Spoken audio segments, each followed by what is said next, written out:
श्रीमहागणाधिपतये नमः।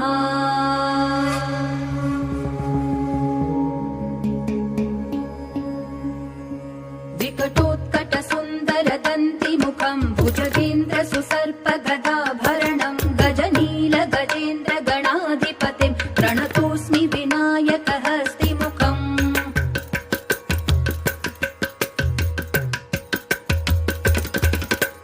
सुरसुरगणपति सुन्दरकेशं ऋषि गणपति यज्ञसमानं भव भव गणपति पद्मशरीरं जय जय गणपति दिव्य नमस्ते। गजमुखवक्त्र